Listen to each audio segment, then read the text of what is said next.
persuasif. Kalimat persuasif adalah kalimat yang berisi ajakan dan bertujuan untuk mempengaruhi pembaca atau pendengar agar mau melakukan sesuatu sesuai dengan kehendak penulis atau pembicara. Nah, apa saja ciri-ciri dari kalimat persuasif?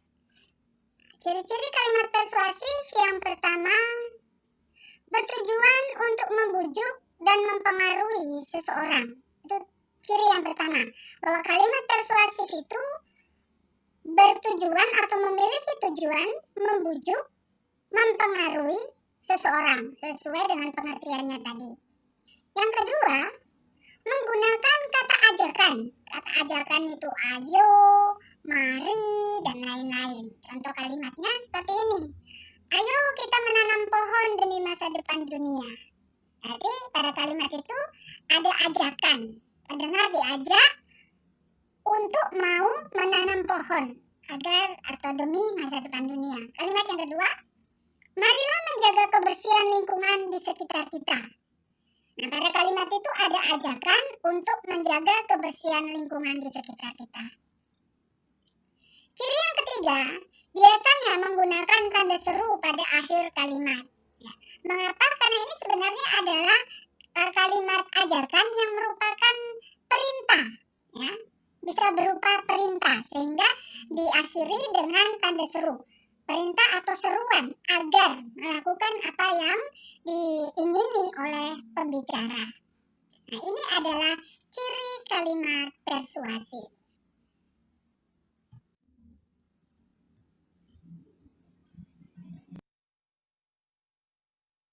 Berikut ialah menggunakan kata ganti. Apa itu kata ganti? Kata ganti merupakan kata yang berfungsi menggantikan subjek ataupun objek. Kata tersebut bisa berupa orang, bisa juga benda. Nah, ciri-ciri atau fungsi dari kata ganti yaitu yang pertama, untuk efisiensi dan efektivitas pada kalimat di dalam wacana atau paragraf. Jadi ada fungsi yang pertama dari kata ganti itu untuk efisien, agar kalimat itu menjadi efisien dan efektif, ya, karena tidak ada pengulangan yang sama. Kemudian fungsi yang kedua, menggantikan kata benda ataupun menggantikan orang tertentu, kata orang tertentu yang tidak disebut secara langsung. Ya. Jadi fungsi yang kedua, menggantikan kata, bisa berupa kata benda, bisa berupa nama orang yang tidak disebut secara langsung. Contoh kalimatnya seperti ini. Ruli dan Adi merupakan anak yang rajin beribadah. Setiap azan berkumandang, mereka selalu bergegas ke masjid untuk sholat. Kalimat ini sebenarnya terdiri dari dua kalimat. Kalimat yang pertama, Ruli dan Adi merupakan anak yang rajin beribadah. Kalimat yang kedua, setiap azan berkumandang, mereka selalu bergegas ke masjid untuk sholat. Jadi ada dua kalimat, kemudian dijadikan satu. Ini disebut kalimat majemuk, ya. Ruli dan Andi subjek, posisinya sebagai subjek. Kemudian pada kalimat yang kedua, kata Ruli dan Andi bisa diganti dengan kata ganti mereka. Mengapa mereka? Karena merujuk kepada Ruli dan Andi, lebih dari satu orang, jamak, ya, sehingga dipakai mereka.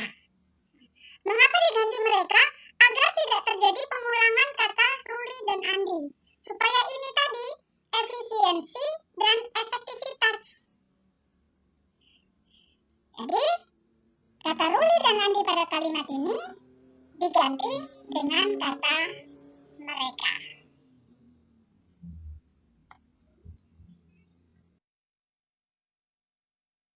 Ya, yang berikut, apa saja jenis kata ganti? Jadi kata ganti itu ada banyak jenisnya. Ibu ambilkan beberapa saja untuk kalian di materi kali ini. Yang pertama adalah kata ganti orang. Yang kedua, kata ganti penunjuk. Yang ketiga, kata ganti penanya. 4, kata ganti pemilik atau kepunyaan, dan yang kelima kata ganti tak tentu.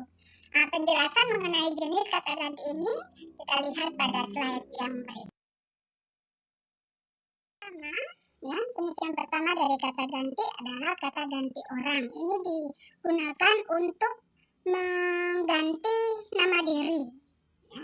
Nah, ada beberapa kata ganti orang. Yang pertama kata ganti orang pertama, kata ganti orang kedua, kata ganti orang ketiga. Kata ganti orang pertama atau kata ganti ini dibedakan menjadi tunggal dan jamak.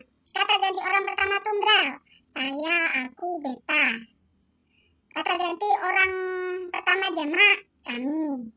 Kata ganti orang kedua tunggal, Anda, kamu, engkau.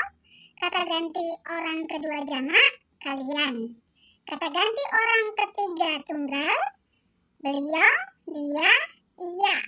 Kata ganti orang ketiga jamak, mereka.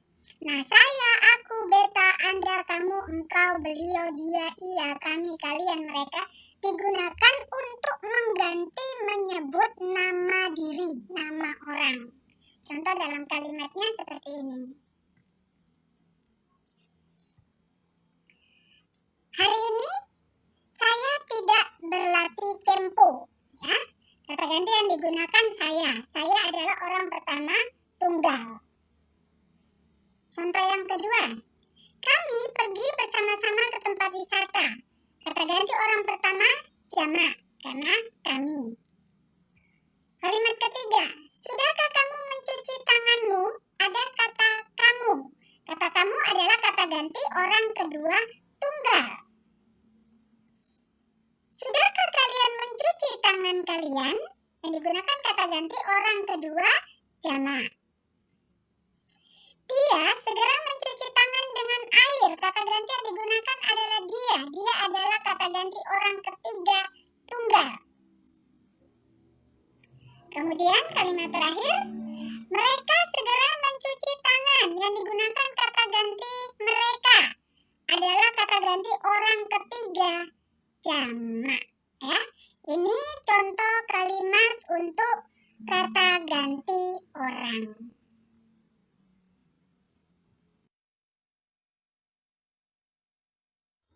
Jenis yang kedua adalah kata ganti penunjuk. Kata ganti penunjuk dibedakan menjadi 3. Kata ganti penunjuk umum, yaitu kata yang digunakan adalah ini atau itu. Kemudian yang kedua kata ganti penunjuk tempat. Kata-kata yang digunakan adalah sini, sana, kesini, kesana, ke situ. Kemudian kata ganti penunjuk yang ketiga adalah hal atau perihal.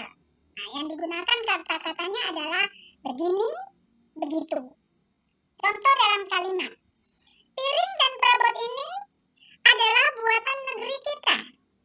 Piring dan perabot ini berarti kata penunjuk ini, kata ganti penunjuk ini digunakan jika orang atau benda berada di dekat orang yang berbicara. Jangan sentuh gelas itu.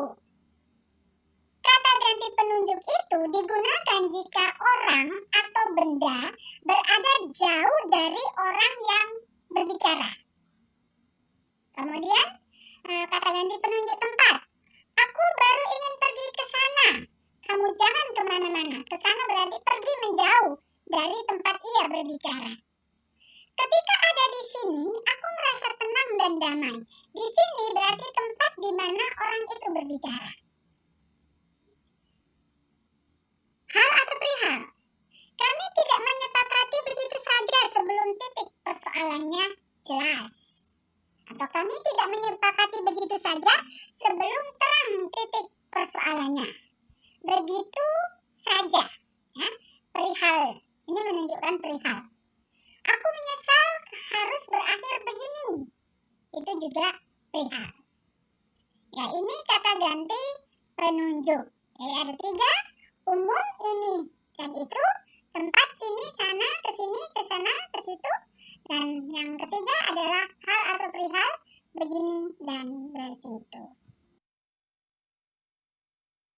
berikut ya adalah kata ganti penanya.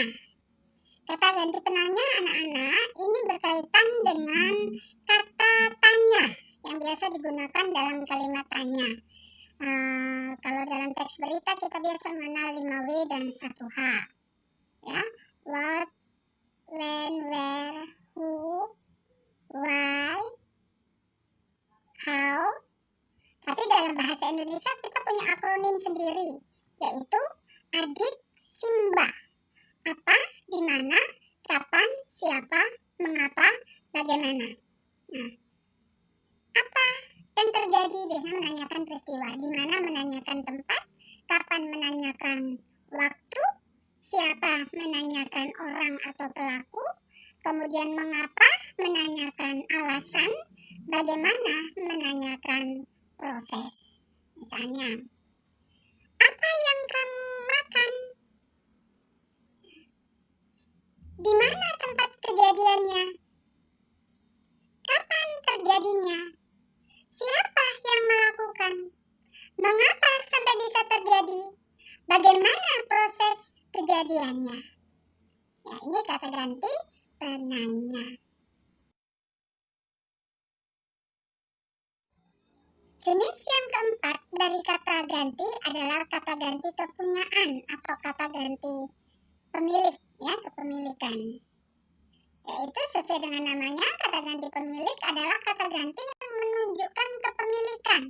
Kata ganti jenis ini tidak bisa berdiri sendiri, karena kata ganti ini harus diletakkan pada atau diletakkan setelah kata benda atau objek yang dimiliki oleh orang yang mewakili kata ganti tersebut. Beberapa kata ganti kepemilikan yang ada dalam bahasa Indonesia seperti terlihat pada tabel berikut. Jenis kata ganti kepunyaan itu ada ku, mu, nya. Makna dari ku, kepunyaan saya, kepunyaanku. Mu, kepunyaan kamu. Nya, kepunyaan dia. Anak-anak lihat pada penulisannya ada tanda garis datar setelah sebelum kataku. Ya. Artinya sebelum kataku itu harus ada kata yang menunjukkan benda atau objek yang menjadi milik kepunyaan si aku, milik kepunyaan kamu, milik kepunyaan dia. Contohnya seperti ini. Rudi meminjam bukuku. Harus ada objek sebelum kataku. Tidak bisa Rudi meminjamku. Nah, apa yang dipinjam? Buku. Ya. Rudi meminjam bukuku. Ku ini tidak bisa berdiri sendiri dalam kalimat kata ganti kepunyaan. Dia harus melekat pada objek atau benda yang dimiliki oleh orang yang mewakili kata ganti tersebut. Rudi meminjam bukuku, berarti buku punyaku. Contoh yang kedua, besok aku akan datang ke rumahmu, berarti rumah kamu.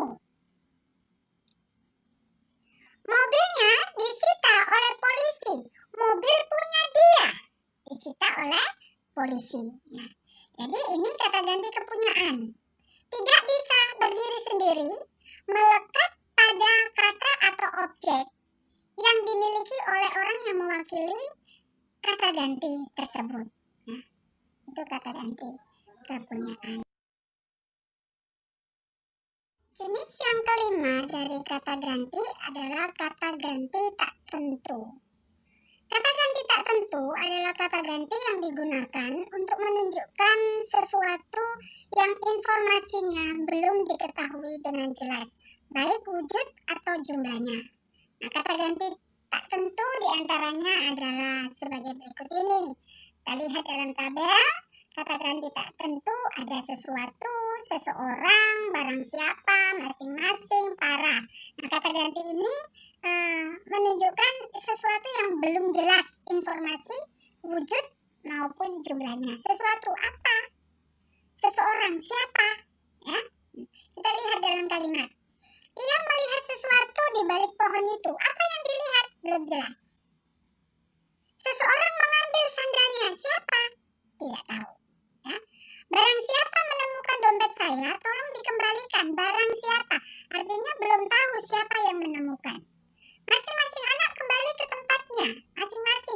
jumlahnya tidak jelas, tidak diketahui secara pasti. Para penjemput dan pengantar hanya sampai di pagar saja. Para penjemput dan pengantar siapa? Tidak disebutkan atau tidak dijelaskan informasinya secara jelas. Nah, sesuatu, seseorang, barang siapa, masing-masing, para, ini merupakan kata ganti tak tentu. Ya anak-anak, ada 5 jenis kata ganti yang hari ini telah kita pelajari.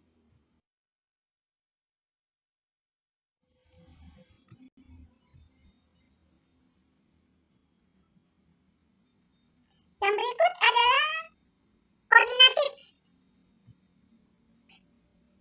Kita lihat apa itu. Konjungsi korelatif. Konjungsi korelatif adalah konjungsi yang menghubungkan dua kata atau frasa atau klosa, dan kedua unsur itu memiliki sintaksis yang sama, kedudukannya sama, setara. Konjungsi korelatif terdiri atas dua bagian yang dipisahkan oleh salah satu kata atau frasa atau klosa yang dihubungkan. Contoh, baik, titik-titik, maupun. Ya, berpasangan baik maupun. Tidak hanya berpasangan dengan tetapi, juga berpasangan dengan demikian, sehingga berpasangan dengan apakah, atau jangankan, atau dengan jangankan. Ya. Untuk lebih jelasnya, mari kita lihat contoh kalimat. Baik sekarang maupun nanti. Jadi konjungsi yang digunakan adalah baik dan maupun. Baik sekarang maupun nanti. Ini kedudukannya setara. Sekarang dan nanti kedudukannya setara. Sintaksisnya sama. Tidak hanya kita harus setuju, tetapi kita juga harus patuh. Jadi ada konjungsi yang digunakan, yaitu konjungsi korelasi yang digunakan, yaitu tidak hanya dan tetapi. Ya.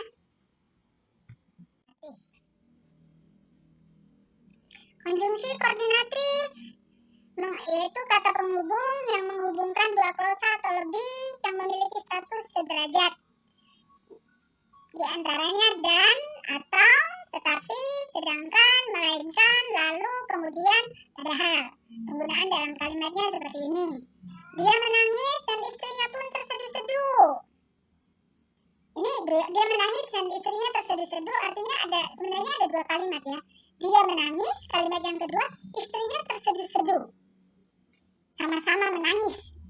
Nah, untuk menghubungkan kedua kalimat itu digunakan konjungsi dan. Aku yang datang ke rumahmu atau kamu yang datang ke rumahku? Pilihan, ya. Kamu yang datang atau aku? Ya, ini pilihan. Dia menangis tetapi istrinya hanya berdiam saja. Konjungsi yang digunakan yang dicetak tebal. Berikut adalah konjungsi subordinatif. Konjungsi subordinatif, contohnya ada banyak ya, ada banyak, nanti lebih jelasnya anak-anak bisa baca lebih lanjut, yang menyatakan hubungan waktu, hubungan syarat, hubungan pengandaian, hubungan pengakibatan, hubungan cara, konsesif, tujuan, penyebaban dan penjelasan. Hubungan waktu, contoh kata konjungsinya itu sesudah, setelah, sebelum, sehabis, sejak, selesai, yang menunjuk waktu. Itu kata hubung waktu. Syarat, jika, kalau demikian, bila, manakala, dan sebagainya. Ini nanti anak-anak lihat sendiri di tabel yang ada ya, sampai pada hubungan penjelasan.